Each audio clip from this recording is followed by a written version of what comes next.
हाय दोस्तों, मैं रवि राठौड़ लेकर आया हूँ आपके सामने राजस्थान के प्रमुख त्यौहार। दोस्तों, हम सबको पता है हमारे रंगीले राजस्थान में हर दिन नित नए त्यौहार मनाए जाते हैं और इन्हीं नित नए त्योहारों में से एक क्वेश्चन कंपटीशन एग्जाम्स में हमेशा पूछा जाता है। तो आज हम डिस्कस करेंगे राजस्थान के प्रमुख त्योहारों की। बड़ा अच्छा टॉपिक है, बट इनमें हमें भारतीय महीने याद नहीं रहते, फिर भारतीय महीने, फिर शुक्ल पक्ष, कृष्ण पक्ष, बड़ा पंगा सा रहता है। तो मैं आपको बड़ी अच्छे से एक्सप्लेन करूंगा और आपको बड़े आसानी से ये मेले और त्यौहार याद हो जाएंगे। तो स्टार्ट करते हैं राजस्थान के मेले और त्यौहार। दोस्तों, राजस्थान के प्रमुख त्यौहार पढ़ने से पहले हमें पता होना चाहिए राजस्थान के हमारे हिंदी महीने के 12 महीनों के नाम। जो हमारा हिंदू पंचांग है, हिंदी पंचांग है, उसके जो 12 महीने हैं, जैसे चैत्र वैशाख, प्रथम महीना चैत्र है, वो अंतिम महीना है फागुन। तो हम सबसे पहले 12 हिंदी महीनों के हमें नाम याद करते हैं। तो मेरे साथ रिपीट करेंगे आप सभी। पहला महीना है चैत्र, वैशाख, ज्येष्ठ, आषाढ़, श्रावण, भाद्रपद, आश्विन, कार्तिक, माघशीष, पौष, माघ, फागुन। वापस रिपीट करेंगे। चैत्र, वैशाख, ज्येष्ठ, आषाढ़, श्रावण, भाद्रपद, आश्विन, कार्तिक, माघशीष, पौष, माघ, फागुन। ये 12 महीने हैं जिनके अंतर्गत आने वाले प्रमुख त्योहारों का हम इस चैप्टर में अध्ययन करेंगे। दोस्तों, कोई भी हिंदी महीना आरंभ होता है तो प्रत्येक हिंदी महीने के अंदर 2 पखवाड़े होते हैं जिन्हें हम पक्ष या पखवाड़ा बोलते हैं। कोई भी हिंदी महीना आरंभ होता है तो सबसे पहले आता है कृष्ण पक्ष, उसके बाद कृष्ण पक्ष जिसको हम बदी बोलते हैं, उसके बाद में आता है शुक्ल पक्ष जिसको हम सुधी भी बोलते हैं। आपने सुना होगा गांव में अंधेरों पखवाड़ो और उजाड़ो पखवाड़ो। गांव में हमारे जो दादा वगैरह बोलते हैं अंधेरों पखवाड़ो और उजाड़ो पखवाड़ो। तो दोस्तों, होता क्या है इसमें? होता ऐसे है कि पहले महीने का आरंभ होता है, आता है कृष्ण पक्ष, उसकी एकम, दूज, तीज, चौथ, ऐसे चलते 14 तक ही चलती है तिथियां। उसके बाद में आती है अमावस्या। अमावस्या के अगले दिन आता है शुक्ल पक्ष और एकम, दूज, तीज, 14 तक शुक्ल पक्ष के चलते हैं। उसके अंत में बाद में आती है पूर्णिमा। तो हम बोल सकते हैं कि महीने का अंतिम दिन कौन सा हुआ? पूर्णिमा। एक वापस रिपीट करता हूं आपके लिए। कोई भी महीना आरंभ हुआ तो सबसे पहले आएगा कृष्ण पक्ष, 1 से 14 तक एकम, दूज, तीज चलते हैं, फिर अमावस्या, फिर शुक्ल पक्ष, एकम, दूज, तीज, 14 तक, फिर पूर्णिमा। मुझे उम्मीद है ये चीज आपको अच्छे से समझ में आ गई। उसके बाद में हम चलते हैं दोस्तों, उसके बाद में आपको हम चलते हैं त्योहारों पे। तो सबसे पहले हम महीना लेंगे कौन सा दोस्तों? सबसे पहले महीना लेंगे श्रावण महीना। अब भाई श्रावण महीना क्यों? आप पूछोगे साहब, महीना तो पहला चैत्र का स्टार्ट होता है, लेकिन हम श्रावण महीने से त्यौहार क्यों स्टार्ट करते हैं? क्योंकि आप सबने सुना होगा तीज त्योहार बावड़ी और ले डूबी गणगौर। तीज त्योहार बावड़ी ले डूबी गणगौर, इसका मतलब क्या? मतलब बताता हूं आपको। तीज त्योहार बावड़ी, तीज से हमारे त्योहारों का आगमन होता है। तीज कब आती है? श्रावण मास में। और ले डूबी गणगौर, और गणगौर के साथ त्योहार डूब जाते हैं, मतलब समाप्त हो जाते हैं। और गणगौर कब आती है? चैत्र शुक्ल तृतीया को। क्लियर है? इसलिए हम श्रावण मास के त्योहार सबसे पहले आज पढ़ने वाले हैं। क्लियर है दोस्तों? अब देखो दोस्तों, अब आपको श्रावण मास के त्योहार याद करने के लिए एक छोटी सी आपको कहानी बताता हूं।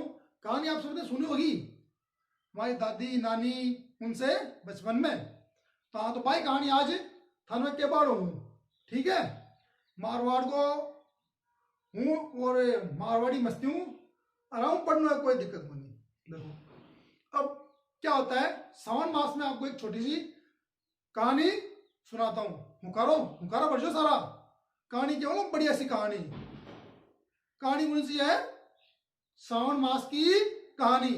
हुकारा पढ़ने के लिए तैयार हो सारे? यस, तो स्टार्ट करते हैं श्रावण मास की कहानी। अब दोस्तों होता क्या है, होता यह है कि एक तीज नाम से लड़की होती है जो परिवार में सबसे छोटी होती है, इसलिए उसको वो सब बोलते हैं छोटी तीज। वो पढ़ने के लिए कहीं जाती है। अब उसको 5 लड़के रास्ते में उसको परेशान करते हैं, जिनको गांव वाले या मोहल्ले वाले 5 नाग विषैली प्रवृत्ति के होते हैं, इसलिए उनको कहते हैं, क्या कहते हैं? 5 नाग। वो उसको परेशान करते हैं। वो लड़की काफी दिनों से परेशान होकर अंत में एक बहन किसको बोलेगी? अपने भाइयों को। अंत में आके उस लड़की ने अपने भाइयों से कहा कि भैया भैया मुझे 5 लड़के परेशान करते हैं। वो छोटी तीज के भाई कितने थे? 1 नहीं, 2 नहीं, 3 नहीं, 4 नहीं, 5 नहीं, पूरे 9 भाई थे। अब 9 भाइयों की बहन को कोई परेशान कर सके, हिम्मत है किसी की? नहीं कर सकता ना। तो बस 9 भाइयों को गाया गुस्सा कि हमारी बहन को परेशान करता है। चलो, तो बहन ने कहा भैया कोई मारपीट नहीं करनी, आपको ऐसा उपाय कीजिए जिससे वो मारपीट भी ना हो, वो मेरा पीछा करना छोड़ दे। तो भाई गए, 9 भाई बुलाए इन 5 लड़कों को, इधर आओ। वो 5 लड़के गए, छोटी तीज को बुलाया कि छोटी तीज आ। क्या उपाय किया दोस्तों? क्या उपाय करेंगे बिना मारपीट के? छोटी तीज को बोला इनके राखी बांध। मना कर सकते हैं वो लड़के? अब छोटी तीज ने 5 लड़कों के राखी बांध दी, मतलब 5 नागों के राखी बांध दी। किसने? छोटी तीज ने। किसने बंधवाई? 9 भाइयों ने, जिनको गांव वाले 9 नेवले कहते थे। अब उन्होंने राखी अब वो लड़के क्या हो गए? उस लड़की के भाई। अब वो लड़के उस लड़की को छेड़ेंगे नहीं ना। ठीक है, तो कहानी समझ में आई। छोटी तीज थी, कॉलेज जाती थी, 5 लड़के उसको 5 नाग परेशान करते थे। उसने आके अपने भाइयों से कहा, उसके 9 भाई थे जिनको लोग 9 नेवले कहते थे। उन्होंने 5 नागों को राखी बंधवाई। किससे? छोटी तीज से। कौन सा दिन था जिसने राखी बंधवाई? वो दिन था हरियाली अमावस का दिन। अब क्लियर है? अब दोस्तों इसी कहानी को हम एक पंक्ति में पिरोना चाहें, एक लाइन में लिखना चाहें, तो हम इस प्रकार लिख सकते हैं। 9 नेवलों ने हरियाली अमावस को छोटी तीज से 5 नागों को राखी बंधवाई। क्लियर है? 9 नेवलों ने हरियाली अमावस को छोटी तीज से 5 नागों को राखी बंधवाई। समझ में आ गई भाई लोगों? छोटी सी कहानी है, कोई दिक्कत को नहीं, कोई लफड़ू भी होनी।